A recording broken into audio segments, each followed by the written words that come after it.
Buenas tardes y vamos a comenzar con esta nueva conversación de San Esteban en este martes y en este ciclo que está dedicado al diálogo.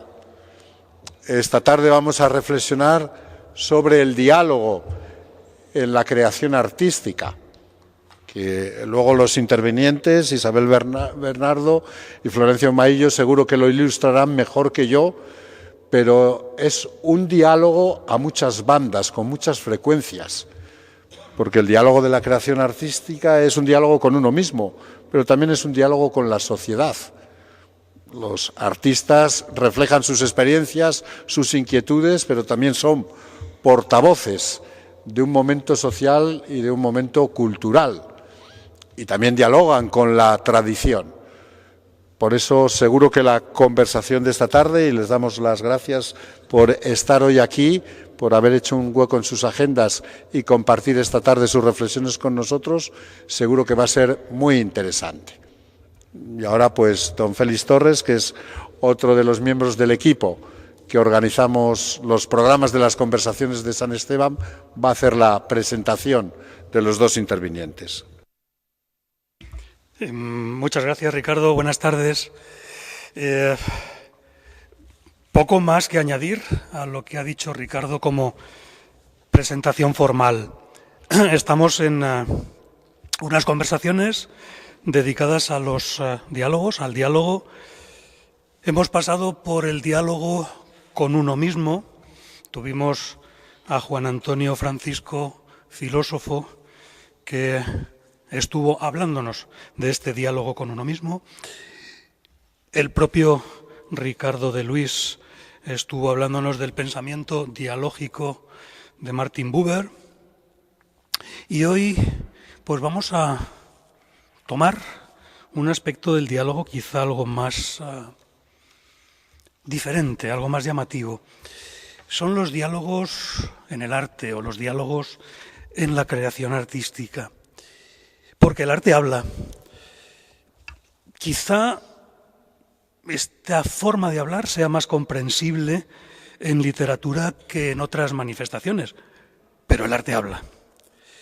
En ocasiones no entendemos su idioma, sus palabras no son siempre comprensibles, pero eso nos pasa también con los que nos rodean, a los que a veces no entendemos, incluso aunque intenten explicarse.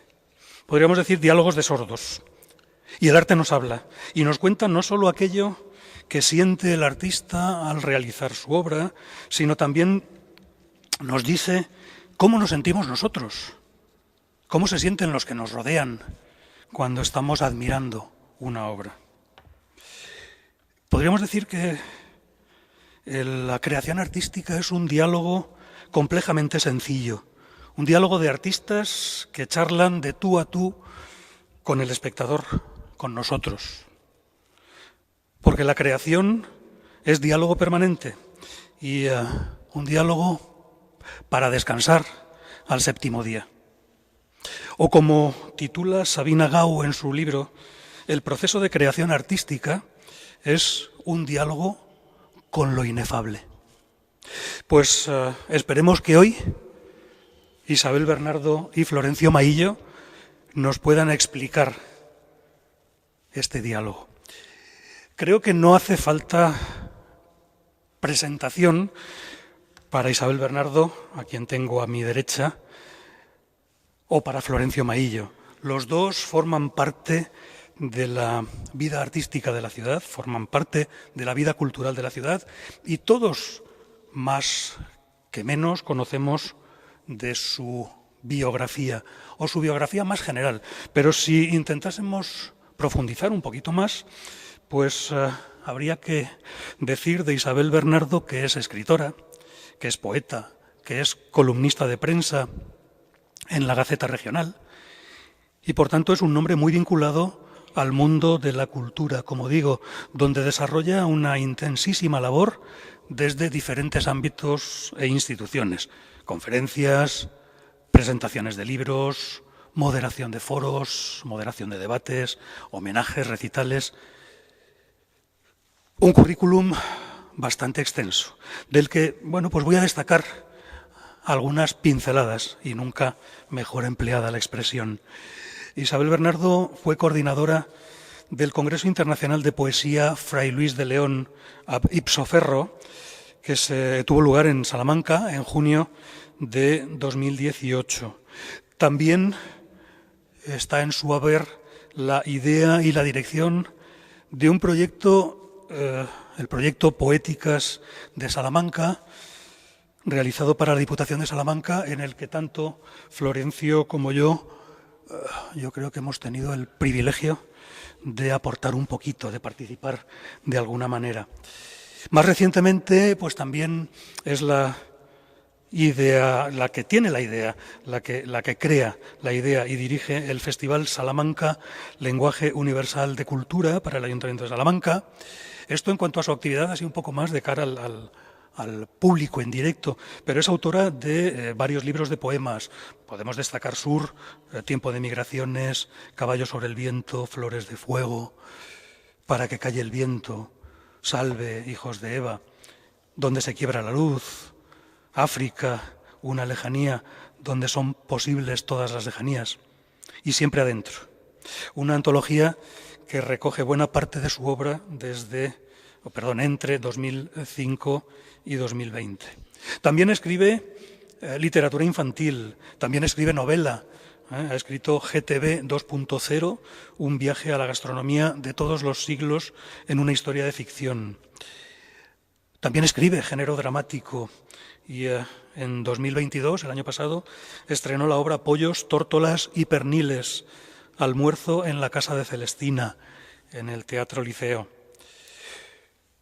Dentro del Centro de Estudios Salmantinos, ha publicado un trabajo de investigación y El vivo al bollo Maimón, aproximación a las costumbres del comer y a la gastronomía salmantina desde sus manifestaciones artísticas del Fuero de Salamanca al Siglo de Oro. Ha sido concejal delegado de Cultura del Ayuntamiento de Salamanca, ha sido pregonera de la Semana Santa de Salamanca, pregonera de la Semana Santa de Salamanca en Valladolid y pregonera en otras festividades, en otras manifestaciones, en diferentes municipios e instituciones.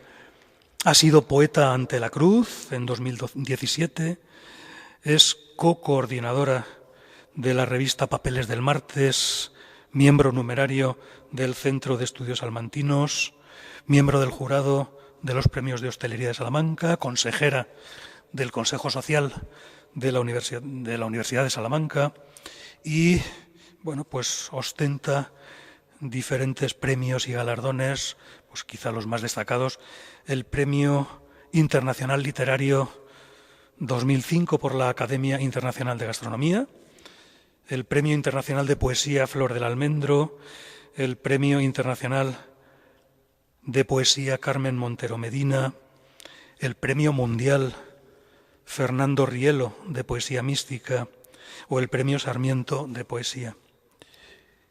Un currículum, como digo, extenso, variado y dedicado íntegramente a la cultura. Pero ella dice que entre todas estas distinciones, de las que más orgullosa se siente es de haber sido nombrada hija adoptiva de la Fuente de San Esteban y embajadora de la marca Ejército de España por Salamanca desde 2021. En el caso de Florencio Maillo, pues la presentación es también obvia en su aspecto general. Todos conocemos la faceta artística de Florencio. Más formalmente podríamos decir que Florencio es licenciado en Bellas Artes por la Universidad del País Vasco y doctor con premio extraordinario por esta universidad nuestra, por la Universidad de Salamanca. Es profesor titular en la Facultad de Educación de nuestra universidad, incorporándose a esta tarea en 1991. Es director del Máster en Arquitectura y Diseño de Interiores. Desde mediados de los años 80 compatibiliza su labor docente con esa otra faceta más conocida, con ese aspecto en el que, además de crear, pues hace investigación artística profesional en los campos de la pintura, de la escultura, de la fotografía y de la etnografía. Tiene numerosas publicaciones, de las que vamos a destacar Identidades retratadas, Castelao y los cruceiros, Autobiografía y experiencia vital, Hortus conclusus, Diálogos con el Museo de Guarda, Del Jardín del Bosco, Los Hidalgo a Cera, retrato de familia, Identidades, un archivo fotográfico de la Sierra de Francia a la altura de los años 60 y Secreto artificio. También ha sido galardonado en varios certámenes de pintura con carácter nacional, pues entre los que podemos distinguir el primer premio de pintura BMW en Madrid en el año 95 o el primer premio de la Bienal de Zamora en 1994. Es miembro numerario, igual que Isabel, del Centro de Estudios Salmantinos. Ha recibido reconocimientos como el Premio Serrano del Año 2013 en la Sierra de Francia, hijo predilecto de Mogarraz, su villa natal, en 2014, el Premio Racimo de Escultura del Ayuntamiento de Serrada en Valladolid en 2016, ha realizado más de un centenar de exposiciones de pintura y escultura nacionales e internacionales, destacando, lo pone en primer lugar, Poéticas de Salamanca, en la Salina de Salamanca, en los años 21 y 22, Identidades retratadas en el Museo Etnográfico de Castilla y León en Zamora, Temporalia 2018, Crucifixus, Humilladeros y devociones de pasión en Villanueva del Conde, Castelao y los cruceiros, autobiografía y experiencia vital en La Coruña, Del Hortus conclusus, en el Museo del Grabado de Artes, diálogos con el Museo de Guarda, en Guarda, Portugal, o del Jardín del Bosco, diálogo con parte de los fondos del Museo de Artes Decorativas del Museo Nacional de Artes Decorativas en Madrid. Y bueno, pues por destacar de su actividad escultórica, pues aquellas obras que dominan por su magnitud, pues las obras de Eduardo Lourenço en Guarda, en Portugal, la obra titulada Memorias de esta tierra, la Cruz de Mingo Molino y la Mecánica Ceres. Y en pintura, quizá lo pone en último lugar y debería estar en un principio y quizá no, seguro, que es por lo que todos en algún momento hemos oído hablar de él, es su obra magna, Retratados 388, en el que pues aparecen las caras de prácticamente todos los habitantes de Mogarraz de los últimos, 50, 60, 80 años, de los últimos tiempos, y que es algo impresionante y que merece la pena ver.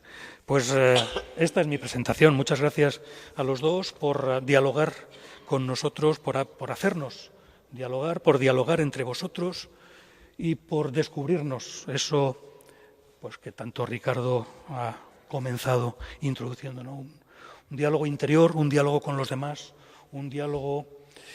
Yo voy a romper el fuego, pero me gustaría intervenir lo menos posible. Pero dado que pues mi condición de... No me gusta llamarme así, pero voy a decirlo, mi condición de científico. Y que mañana se inaugura una exposición en el Centro Municipal Integrado de la Plaza de Trujillo, una exposición titulada Cajal, Ciencia y Arte, o, si no fuéramos a esto, la cantidad de médicos escritores que existen, la cantidad de médicos artistas que existen o vinculados con el arte, que tienen incluso la Asociación de Médicos Escritores. Mi pregunta es, y a partir de ahí ya os dejo, ¿pueden los rumbos del arte y de la ciencia compartir espacios comunes? Muchísimas gracias al director del programa, a ti, Ricardo. Es un placer estar aquí dentro de las conversaciones de San Esteban, en este lugar mágico y además en una noche de inviernos, porque los dominicos están también muy ligados a este frío de Salamanca y este programa igualmente. Muchísimas gracias a ti, Félix, por la presentación, por habernos dedicado tu tiempo, y también quiero dar mi gratitud a todo el público que nos acompaña, muy especialmente a algunos que incluso han venido de fuera. Veo por ahí incluso a la alcaldesa de Buena Madre, como siempre le decimos, viva la alcaldesa, pues queda dicho. Al fin y al cabo yo vivo en el campo y en este momento que estamos hay un diálogo con la despoblación, pues aprovechamos para decir lo bonito y lo bien que se ve en los pueblos. Bien, Félix nos ha lanzado una primera pregunta, Florencio, un compañero magnífico para esta tarde de conversación, bueno, más bien de diálogo, que conversar es otra cosa. Y nos lanzas una pregunta a propósito de cómo conviven la ciencia y el arte, en definitiva también, cómo dialogan, ¿no? Bueno, pues yo te puedo decir, yo pasé por la Facultad de Medicina, mis 5 años en la facultad. Siempre he sido una mujer de ciencias, en el bachillerato iba por ciencias, pero sin embargo siempre mantuve el contacto con las letras. Luego voy a aprovechar para leer un poema de lo que fueron mis inicios. Creo que si alguno se acerca al Colegio de Médicos de aquí de Salamanca puede ver que en todo su ciclo cultural, que se suele programar allá por el mes de abril cada año, paró durante este tiempo de pandemia, pues ahí se muestra perfectamente cómo la medicina está perfectamente ligada al arte. Yo diría más bien que el humanismo siempre ha estado de la mano de la ciencia. Han tenido que caminar conjuntamente, incluso con las mismas preguntas sobre los grandes enigmas no solamente de la existencia, sino también preguntas que tienen que contestar en lo que tú trabajas, la biología, la medicina, etcétera, etcétera. Así que creo que conviven perfectamente, y además está demostrado que existen grandes nombres dentro del mundo de la ciencia que son puntales también y pilares en el humanismo. Y te paso la pregunta a ti, Florencio, como artista. Muchísimas gracias. Sí. Félix, muchísimas gracias, abrumado por la presentación, y también hacer extensible ese agradecimiento a Ricardo, a Enrique y fundamentalmente a Isabel, que me habéis invitado aquí a acompañaros a participar en esta sesión tan agradable. Es para mí un honor y un privilegio estar aquí en este espacio tan extraordinario, ¿no? Doblemente extraordinario por lo que significa, ¿no? San Esteban y este aula y estas 50 años en los cuales se han ido desarrollando las conversaciones. Y por supuesto agradecimiento a esta concurrida audiencia tan extensa y donde reconozco cantidad de amigos.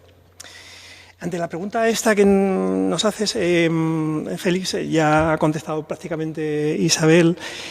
Desde mi punto de vista y, echando un vistazo hacia atrás, entender que la creación artística, esa necesidad vital, ¿no?, del ser humano, tan particular, ¿no?, de la definición de lo que es el ser humano, ¿no?, donde se aúna también lo espiritual. Hay que entender que el ser humano siempre es un ser preocupado por su entorno, por su entorno cercano, entorno social, entorno de preocupaciones, de avance, y es permeable, ¿no? Es una esponja. El ser creativo, el ser que se dedica a la creación artística, a la producción simbólica, está en contacto directo con la sociedad, es permeable a todo lo que se está produciendo y a tiempo real, incluso de un modo visionario, incluso adelantándose, está apuntando, ¿no?, por dónde vamos, está denotando, quiere de alguna manera pues también plantear soluciones a la problemática que va surgiendo en el propio camino, ¿no?, de la existencia humana. Por tanto, yo creo que va siempre acompañada. No conozco ninguna manifestación artística que no haya participado de su contexto a todos los niveles y fundamentalmente también científico, y recoge todo lo que la ciencia le puede aportar para, como si de un balón se tratase, dar patada hacia adelante y seguir avanzando, ¿no? Sí, me vais a perdonar, pero a partir de ahora sois vosotros los que habláis. No me miréis a mí, porque no quiero consumiros ni un solo minuto de vuestro tiempo. Quiero que seáis vosotros los que intercambiéis. Eso, es decir, ¿cómo es el diálogo? ¿Qué diálogo tengo yo, creador artístico, cuando estoy pensando mi obra, cuando estoy ejecutando mi obra y cuando estoy exponiendo mi obra? Que son 3 diálogos diferentes. Uno es un diálogo interior, otro es un diálogo, podríamos decir, familiar, y el último es un diálogo pensando en los demás. ¿Cómo se crea ese diálogo? Y a partir de ahí ya digo, vosotros, ¿qué premisas tenemos para considerar diálogo o para dialogar en el proceso de creación artística? Bueno, pues comentaba yo antes que lo de conversar era una cosa y dialogar era otra. Conversar, digamos, que es un acto que es de una manera mucho más espontánea. Diálogo tiene siempre un objetivo diferente. Lo de conversar es un poquito eso que le di a una escritora, que es decir lo correcto en el momento adecuado y dejar de decir lo inadecuado en la intención del momento. Bien, pues nosotros vamos aquí a dialogar y no a conversar, con lo cual tú hablas de qué premisas tiene que tener el diálogo. Independientemente de toda creación artística, el diálogo que se puede plantear en lo político, en lo social, en lo humano simplemente, y también en este caso en lo artístico. Yo creo que hay una serie de valores o de principios por los que se ha de regir el diálogo. Ojalá así fuera, porque probablemente las cosas fueran bastante mejor. Primero, voluntad de diálogo. Segundo, respeto, lealtad. Tiene que haber compromiso.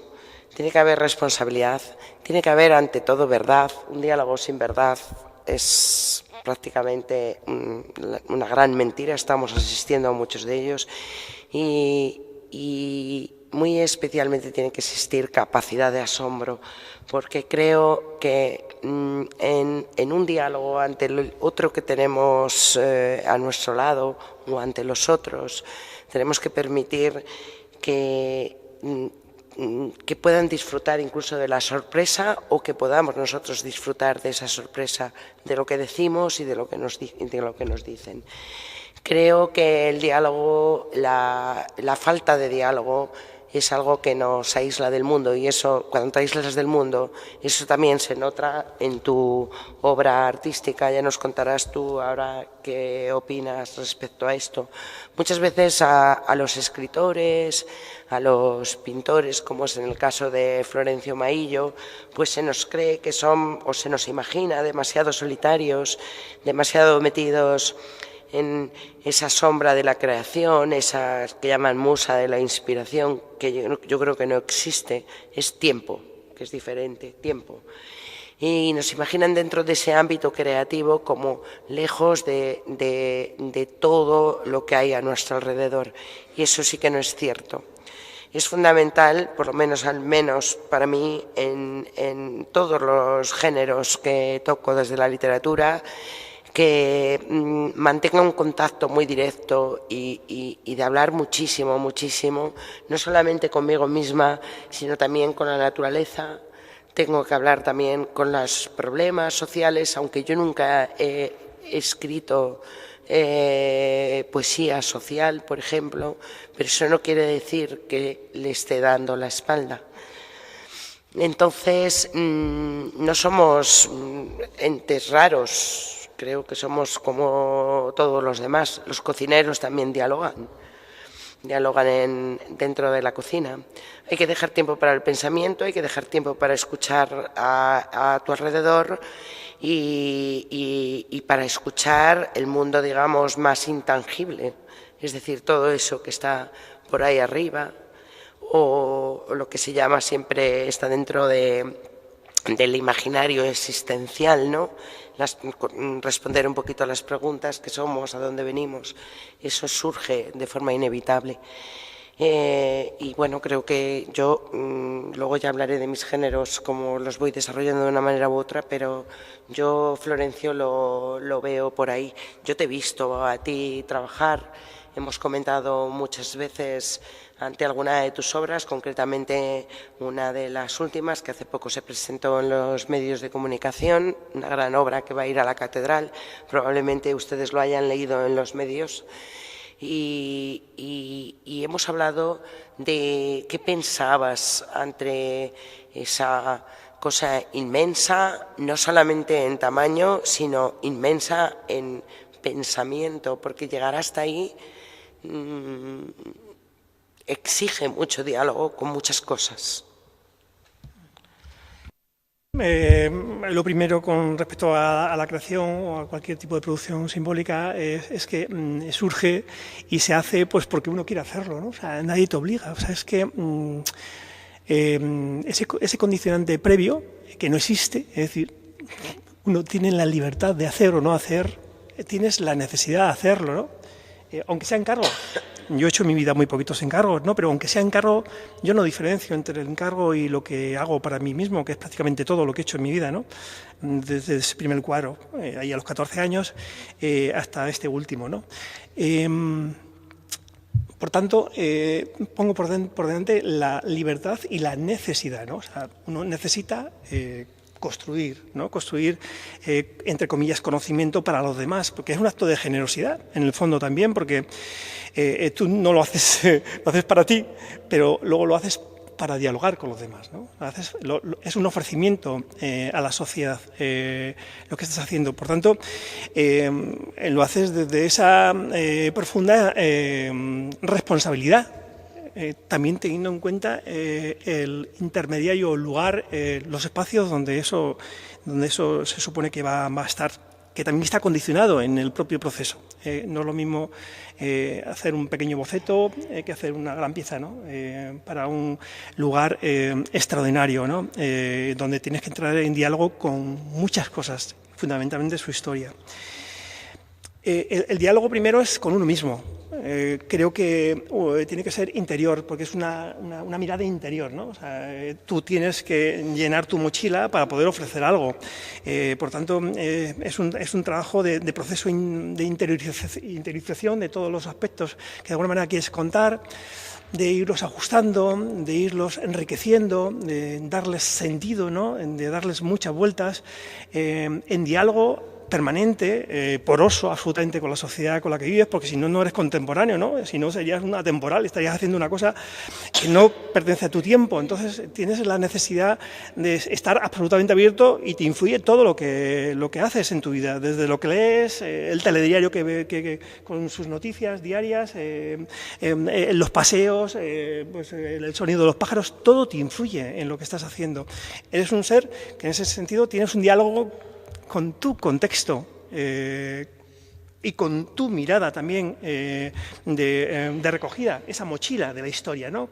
que llevas, de la que habla mi amigo Antonio Cea mucho, ¿no? O sea, somos lo que somos, pero también tenemos un bagaje cultural que tenemos que tener perfectamente interiorizado, ¿no? Conocimiento. Y a posteriori, pues, por supuesto, una vez que tienes eso interiorizado, estás en contacto con la sociedad en la que vives para ser absolutamente contemporáneo, porque es una obligación ética y moral tuya de afrontar los problemas y la mirada de tu tiempo, pues entras en diálogo con los interlocutores que van a ver tu obra cuando sale del estudio, ¿no? Cuando atraviesa el umbral de la puerta. A muy poquitas personas invitas a tu espacio interior, porque es un espacio como muy íntimo, muy complejo. En mi taller entran muy poquitas personas, han entrado en mi vida muy poquitas personas. Isabel es una de ellas que ha entrado, ¿no? Porque, no sé, es como muy íntimo ese lugar donde están las inseguridades, está la construcción de lo que haces, está apuntado todo, sin la seguridad de que está para que pase el umbral de la puerta. Cuando la obra sale, ahí entra en juego la auténtica construcción de la obra. La obra no se cierra hasta que no es percibida por quien la vaya a leer, ¿no? Porque se lee, una obra se lee, hay que leerla.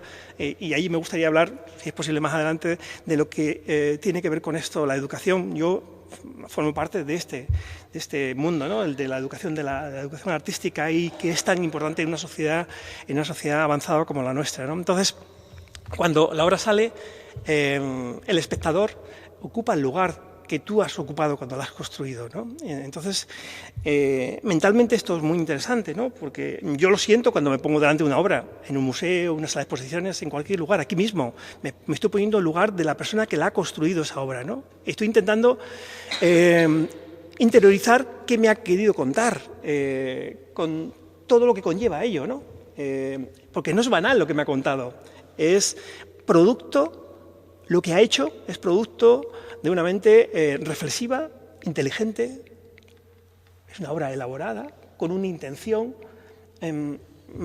y como mínimo tengo que tener un cierto respeto ante lo que tengo delante, ¿no? Y por ello tengo esa necesidad de dialogar con quien ha creado, ¿no?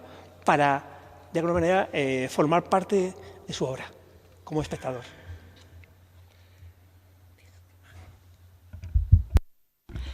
Bueno, en esto yo no estoy totalmente de acuerdo, Florencio. En algunos momentos sí, en algunas cosas no.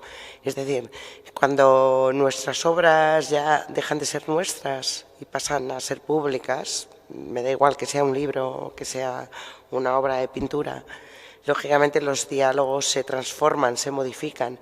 Hay que entender que la mirada del espectador o del lector es otra. Su mundo interior también es totalmente diferente al del autor, y además ahí el arte está también para transformarse. Es un poquito como lo de la energía, es decir, se tiene que transformar. Eso forma parte, yo creo, que del mensaje del arte. Se va a transformar, y también lo van a transformar las generaciones y los tiempos, porque las miradas van a ser bien diferentes.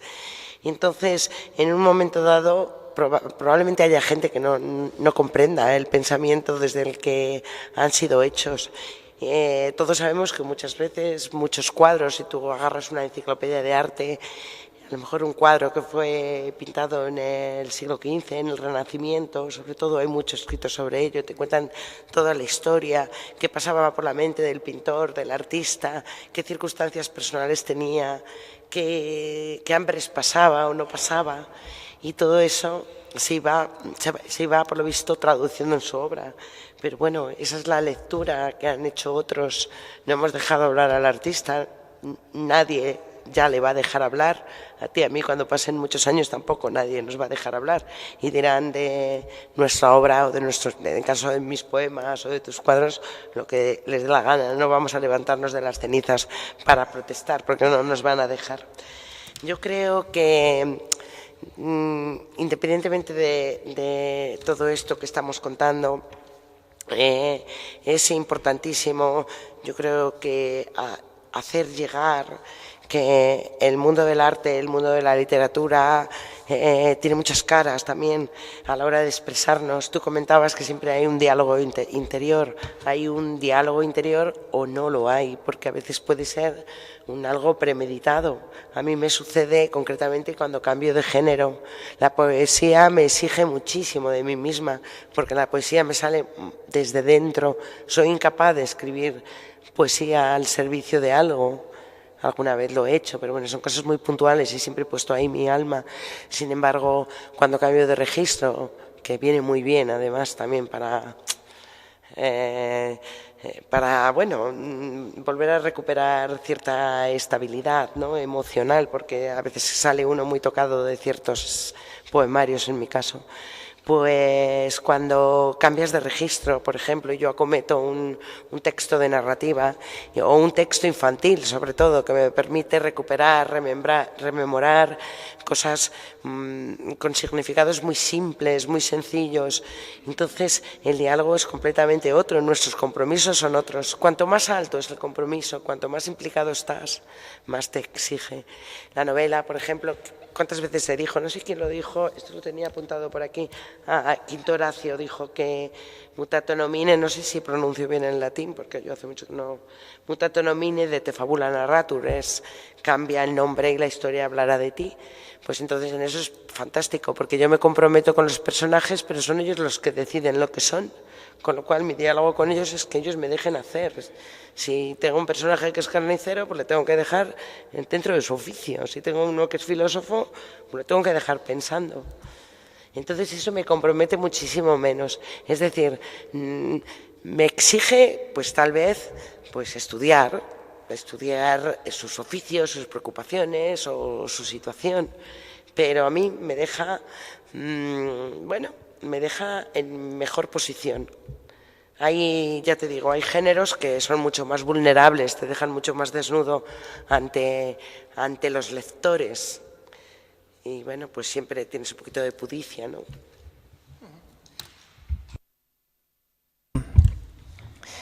Yo creo que es importante el conocimiento, ¿no? El conocimiento sobre cómo afrontar la obra, la producción simbólica. Es importante el conocimiento.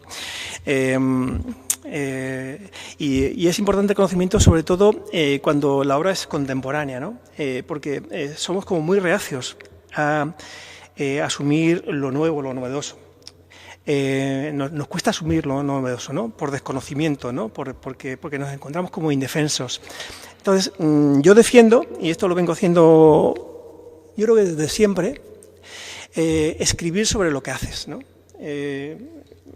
Es una especie como de obligación, aunque sean unas palabras, aunque sea un texto corto, aunque sea torpe, porque no es lo tuyo, ¿no? Te quedas como, estás ahí como desnudo ante los que os dedicáis a escribir y lo hacéis tan bien, ¿no? Pero yo me siento en la obligación de escribir sobre lo que hago porque quiero dejar constancia de lo que he querido hacer. Esto es importante y no se suele hacer desde el punto de vista de la creación artística, ¿no? Cuesta muchísimo al creador artístico y hay magníficos ejemplos que lo hacen maravillosamente bien, que lo han hecho maravillosamente bien, que han contado muy bien lo que hacen para los demás y se le entiende mucho mejor la obra cuando se les lee. Pero hay muchos que no escriben sobre lo que hacen, entonces, claro, una obra si te acercas a ella desde el desconocimiento es polisémica y entonces puedes entender lo que tú quieras desde tu sensibilidad. Pero eso conviene de alguna manera, yo creo que cerrarlo. Voy a poner un ejemplo, porque cuando lo has dicho me ha venido a colación unas notas que me he traído sobre un personaje. Mark Rothko. Me imagino que todos conocéis a Mark Rothko, ¿no? Este artista del expresionismo abstracto americano, ¿no? De la Escuela de Nueva York. Él no se consideraba de la Escuela de Nueva York y hizo la capilla Rothko, ¿no? Para la Universidad de Houston, en Texas. Es una capilla ecuménica, inicialmente la hizo con una intención cristiana, ¿no? Es una capilla maravillosa, ¿no? Para mí es una de las obras culmen de la historia, ¿no? Del arte. Para mí, yo considero que es una obra extraordinaria en la historia de la humanidad. Y la sensibilidad de este artista es una sensibilidad extraordinaria, con una espiritualidad fuera de serie. Es curioso cómo él, pues, por encargo de John y Dominique Menil, que tenían un vínculo estrecho con un personaje que dialogó desde el arte y la Iglesia, dialogó para incorporar el arte contemporáneo a la Iglesia en la primera mitad del siglo XX. Yo creo que es un personaje fundamental. Alain Couturier me parece que es un personaje fundamental para entender ese diálogo entre arte e Iglesia e influyendo a esta familia, a esta pareja, pues avanzan sobre su sensibilidad hacia el arte contemporáneo y encargan a Mark Rothko que les haga esta capilla, ¿no? Para la Universidad de Houston. Él, literalmente, Mark Rothko dice: me hice pintor porque quería elevar la pintura hasta la misma capacidad de conmover que tiene la poesía y la música. Él entendía el arte, lo entendía desde este punto de vista, ¿no? Desde un punto de vista auténticamente espiritual. A él le parece, por ejemplo, una blasfemia, y cito literalmente, me parece una blasfemia cuando veo una masa de gente contemplando un cuadro. Pienso que la pintura solo puede comunicar directamente con aquel individuo excepcional es que da la casualidad de estar en sintonía con ella y con el artista. A Mark Rothko le hace una entrevista Sandel Rothman. En esa entrevista él se siente incómodo ante una pregunta y contesta Mark Rothko, que esta es la clave. No soy un artista abstracto, era un artista abstracto. Él hacía ventanas y puertas, ¿no? Su obra se conoce por eso, ¿no? Esos planos de colores, esas manchas planas de color con esas líneas definidas, una pintura fundamentalmente muy sensible desde el punto de vista de lo emocional. No soy un artista abstracto y no me interesa la relación entre color y forma, ni nada por el estilo. Solo me interesa expresar las emociones humanas más elementales. La gente que llora ante mis cuadros vive la misma experiencia religiosa que yo sentía al pintarlos. Y si usted, tal y como ha dicho, solo se siente atraído por las relaciones de color, entonces se le escapa lo decisivo de su obra, ¿no? Es curioso cómo a este artista, a Mark Rothko, pues autores fundamentales para entender la historia del arte, como Gombrich, ni le nombra. En la historia del arte de Gombrich no nombra a Mark Rothko. Es que es curioso. Ni Argand lo utiliza simplemente pues, para establecer relaciones con el expresionismo impresionista, para hablar de las relaciones de color, pero nada de lo espiritual. Cuando realmente lo que le importa a Mark Rothko es la transmisión de lo espiritual. Pero él lo deja por escrito, él lo cuenta, aunque sea un marginado de los teóricos del arte, que todo lo que tenga que ver con lo espiritual o con lo religioso es apartado de la historia del arte contemporáneo. Y rompiendo ese diálogo, de quien realmente, de alguna manera, quiere establecer un diálogo con lo esencial, con lo espiritual, entre el artista, la obra y quien la contempla. Por tanto, yo abogo por la comunicación desde el yo, en cuanto a que se argumente teóricamente lo que estás haciendo, ¿no? Para que se te entienda y no se disloque esa mirada personal.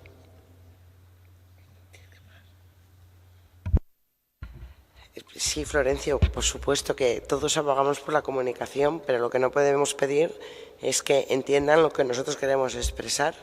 En este sentido me parece muy bien. Él escribe desde lo espiritual y el que lo ve no está viendo más que colores. Pues a lo mejor no ha conseguido su objetivo. Es decir, él tampoco puede atacar a la persona que está viendo el cuadro.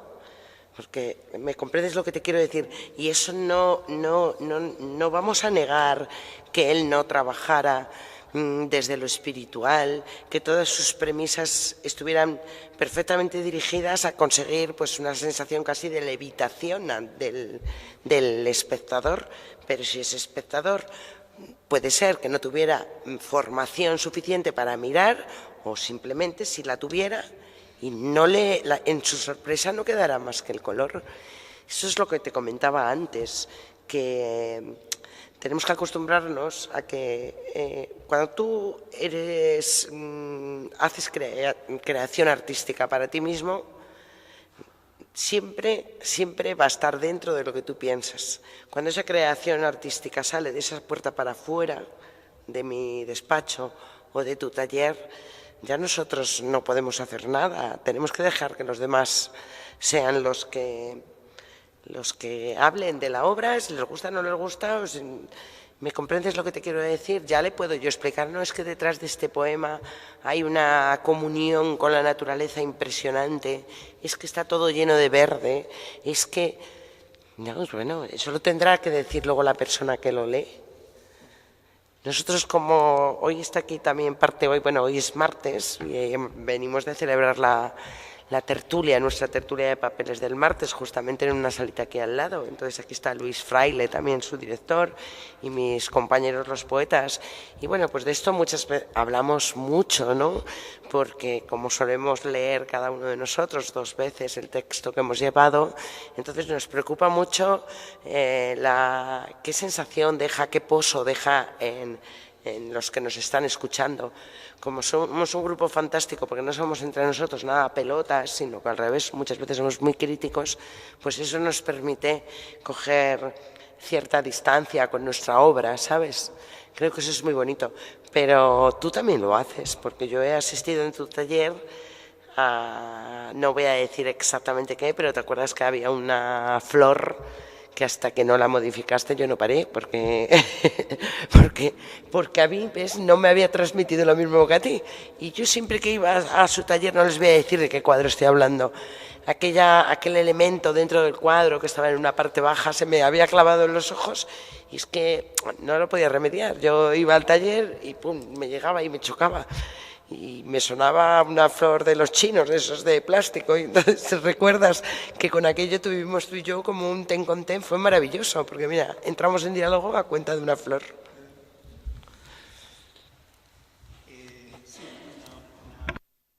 Una obra no está acabada hasta que no la abandonas. De hecho, hay ejemplos como el de Antonio López, que va por las casas recogiendo las obras para seguir pintando en ellas, ¿no? Porque tiene la necesidad de seguir trabajándolas. El abandono es curioso. Entonces, bueno, sí, hay un diálogo continuo con la obra. La obra te va pidiendo cosas, muchas veces no la escuchas, tienes que castigarla contra la pared, etc. Bueno, es que el diálogo dentro del taller, por eso es muy complicado, ¿no? El mostrar obras que están en proceso, ¿no? A mí no me gusta mostrar obras que están en proceso porque de alguna manera te condiciona. Yo soy, en ese sentido, muy sensible y cualquier mínimo comentario te está afectando, está cambiando tu mirada sobre lo que estás haciendo, ¿no? Pero bueno, me ha gustado mucho que hayas venido ahí, que hayas venido al territorio de la educación, porque la clave está en la educación. Yo creo que la clave está en la educación. Y estoy con Nelson Mandela de que el arma más poderosa para cambiar el mundo es la educación. Con educación se cambia el mundo, ¿no? Entonces, yo formo parte del equipo de profesores de la Facultad de Educación y estoy formando ahí a futuros maestros de primaria y de secundaria y sé que es fundamental el cultivar la sensibilización hacia el campo artístico de estos futuros docentes, porque el futuro está ahí en seguir, de alguna manera, cambiando las mentalidades.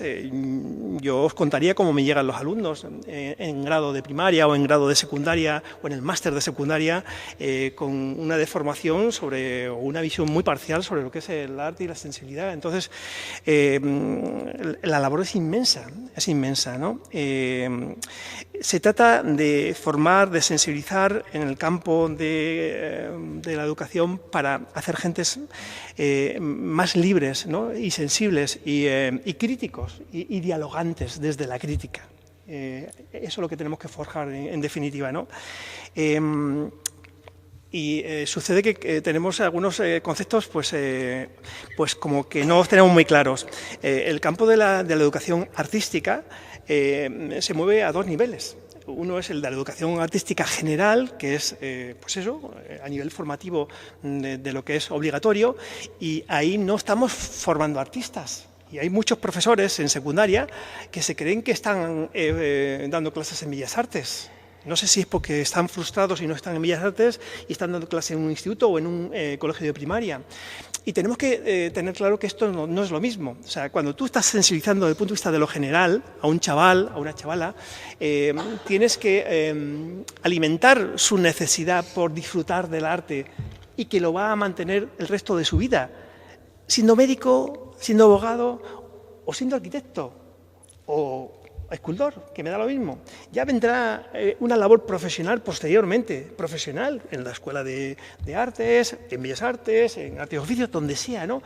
Para que se forme desde el punto de vista profesional en el campo artístico. Entonces, creo que la labor fundamental es sensibilizar en esos estadios de sensibilización no profesional, no profesionalizante, para disfrutar más de la vida y de ese acompañamiento perpetuo que llevamos siempre con nosotros cuando estamos paseando, porque tenemos que ser críticos si la escultura de nuestro barrio es correcta y está bien y ha sido bien seleccionada, o el diseño de las farolas, o la maceta de turno, porque todo eso es sensibilidad. O sea, no es simplemente cuando entras por la puerta de un museo. Igual tienes mucho más arte fuera con el diseño de un coche o el cómo la gente va vestida. Entonces, el disfrute es un disfrute perpetuo, ¿no? Continuo.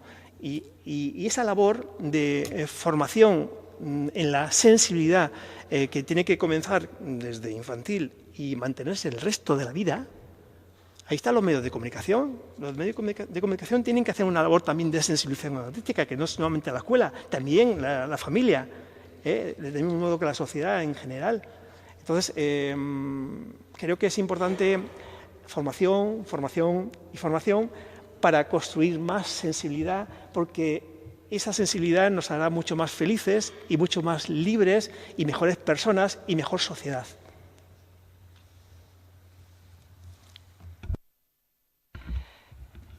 Bueno, el tema es que nosotros no sabemos si lo vamos a ver, porque con esta ley de educación que tenemos, o estas leyes, porque hemos tenido una tras otra, que se solapan sin venir a concretar nada, y donde tienen a la gente, tienen a los alumnos perdidos y a los docentes, yo creo que pues apáticos, ¿no? Muchas veces apáticos, pues porque no saben qué programa es el que van a tener que seguir un año o el otro, con lo cual eso cuesta,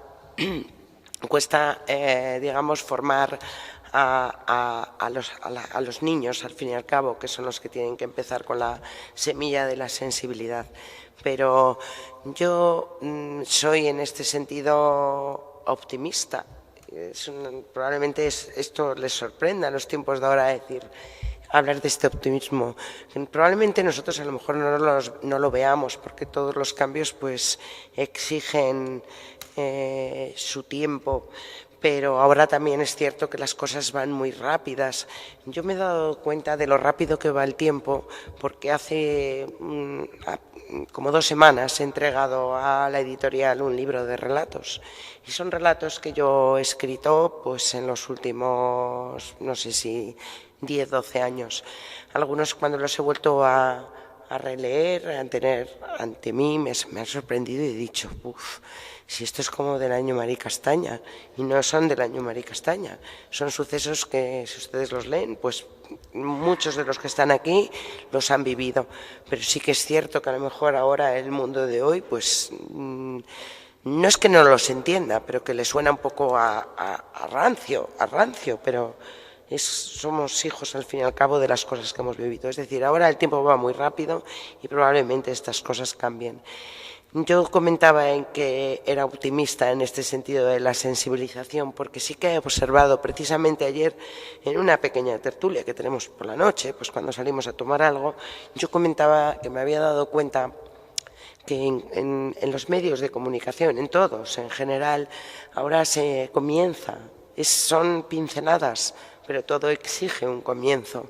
Se comienza a ver más cultura, más noticias relacionadas pues, con el mundo del arte, con el mundo del pensamiento, con el mundo también de la ciencia, en definitiva, con cultura global. No tenemos que estar asediados permanentemente por el día a día, las malas noticias. Nos estamos convirtiendo en el telediario, es poco más que el caso. Es todo. No tenemos nada que nos llene los sentidos, ¿no? que nos ayude a la creación artística o de cualquier otro tipo. Y precisamente, Ricardo, y en esto tenéis que ver vosotros, no sé en qué suplemento ha sido estos días, apareció una página entera de Domingo de Soto.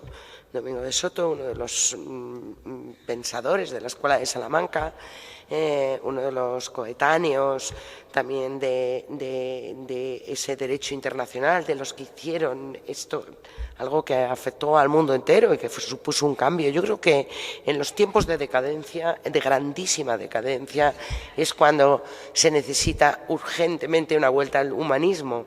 Creo que el mundo no es ajeno ahora a esta situación, porque esto no es una cuestión de España, Tenemos el mundo entero patas arriba.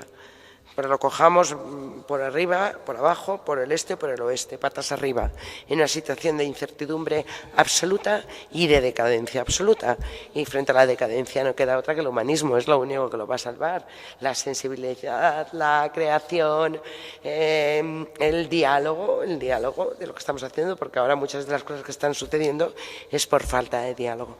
Pues venía precisamente esta noticia de Domingo de Soto y yo la celebré muy contenta. Primero porque iba a venir hoy aquí, que al fin y al cabo pues este era un lugar donde, no sé si estuvo aquí en esta sala, Pero fíjate, Florencio, que bien, estamos nosotros aquí. Aquí estuvo Domingo de Soto y la Escuela de Salamanca. Pues bien, fijaos, lo comparaba en un artículo muy interesante porque lo comparaba de todos los descubrimientos que él hizo, pero no relacionados con el mundo de las leyes, sino precisamente con el mundo de las matemáticas, de la física, ¿no? Y todas las cosas que se le han atribuido a Galileo, que es posterior a él, de eso ya hablaba y había dictado lección Domingo de Soto aquí fuera en 2 grandes libros. Entonces eso me sorprendió. Yo lo comenté anoche y dije, yo creo que en los próximos años se va a volver al humanismo. Estoy absolutamente convencida, es que no hay otra salida, no hay otra salida.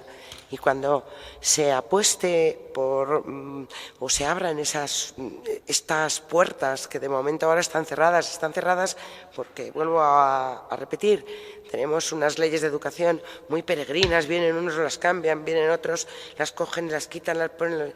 No, tenemos que tener un poquito más de estabilidad, la estabilidad, el orden interno, eso lo decían no los dominicos, los jesuitas. Orden interno, que si hay orden interno ya todo lo demás viene solo, se pone derecho solo. Bueno, pues creo que estamos en ese momento. No sé cómo vamos de tiempo, os he preguntado. Sí. Como veáis, concluís, si queréis. Nombrado el tema de las leyes educativas y yo las padezco porque ya he pasado por un montón de cambios educativos en los 30 y tantos años que llevo de docente. Llevo más de media vida dedicado a esto. Ahora nos ha caído los LOE. Las leyes educativas pues están ahí. O sea, es el toma y la caga continuo y tenemos que asumirlas. Muchas veces vienen marcadas no por el propio gobierno más cercano, ¿no? el nacional, sino por cuestiones internacionales, ¿no? La OCDE, yo creo que marca las leyes educativas de todos los países que forman parte de la OCDE y entonces, bueno, pues ahora tenemos que trabajar en una metodología de competencias de un modo mucho más explícito y trabajaremos por competencias ya no con estándares, sino con otro tipo de elementos curriculares y, bueno, pues nos adaptamos. Claro, no podemos olvidar que todo profesor es un agente político. Un agente político tal y como muestras y tal y como desarrollas tu currículum, ¿no? en tu aula. Por los acentos que pones y por el currículum oculto que oscureces. En educación tú eres un agente político, ¿no? Entonces, bueno, depende de cómo tú te sitúes ante el hecho educativo, como docente, pues también estás contribuyendo a los cambios de una manera o de otra, ¿de acuerdo? O sea que, bueno, ahí también hay un campo subjetivo para trabajarlo, ¿no? Y que también tiene que ver mucho con la sensibilidad que tú tienes en tu formación. Bueno, y cuestiones como, por ejemplo, el tema del gusto o de la belleza, que son subjetivos, tremendamente subjetivos, pues tal y como tú lo cuentes, pues se te entenderá. ¿Me explico? O sea, y como ese concepto que es tan etéreo, tan subjetivo, pues otros muchos. ¿Dónde pones tú los acentos en lo que estás contando y cómo lo estás contando, ¿no? Entonces, bueno, hay margen y, bueno, también dependerá de por dónde vayan las orientaciones generales de cómo hay que enseñar, ¿no? Y qué hay que enseñar, bueno, que vienen dictadas. Creo que no todo hay que dejarlo a la ética, a la estética, mejora la estética y la ética, mejora la estética, me refiero para comprender el sentido estético en su término más redondo, es decir, que no es solamente la belleza, ¿no? Es decir, para poder comprender la ética hay que trabajarla desde otros aspectos. Me ha aterrorizado esto que has comentado de cómo te has dicho de la educación que sois agentes políticos.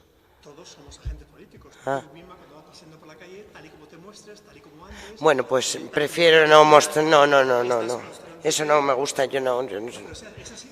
No, es que me parece horrible eso, pero sí, bueno, sí, si tienes esa percepción, me gustaría que los demás no la tuvieran, desde luego, pero es tremendo y no imagino al mundo de la docencia con ese estigma, ¿no?, de agente político que enseña lo que quiere casi el régimen. Uf.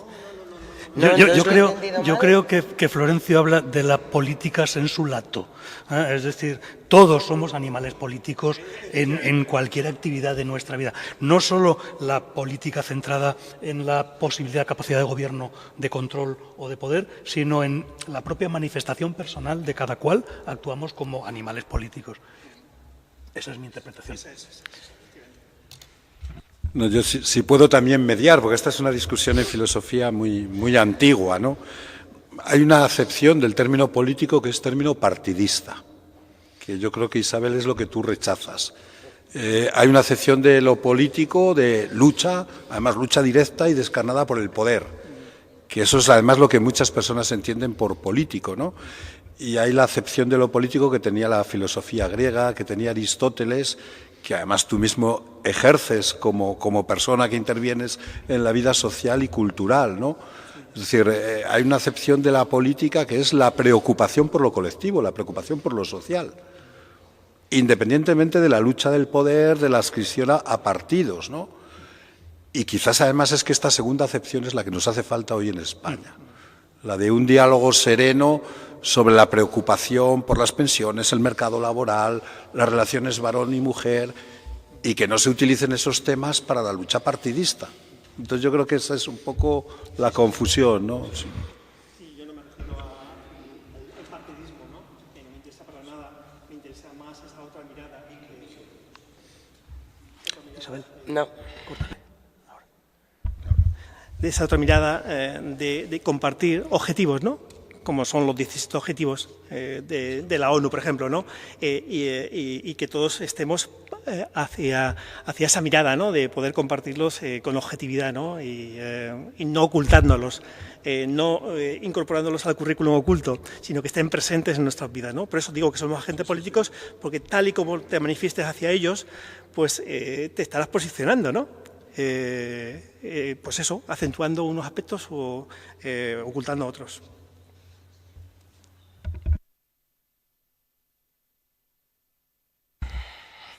Me alegro que hayas sacado a Aristóteles. Yo me fundo más con su corriente, porque, bueno, además de ser de la corriente platónica, a los poetas no le interesábamos en absoluto en la participación de la polis, de su ciudad ideal. Entonces a mí me hubiera echado personalmente, ¿no?, porque no estaría yo dentro de sus cánones y sería una de las grandísimas mentirosas de la literatura.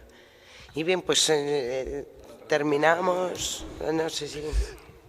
Sí, yo he ido, igual que Ricardo me imagino, anotando preguntas, anotando cuestiones, pero las habéis ido resolviendo en vuestro diálogo. Yo tenía aquí anotado pues el diálogo del autor con sus personajes, y ya nos has dicho que tú hablas con el carnicero de tu novela o que Florencio habla con sus retratos.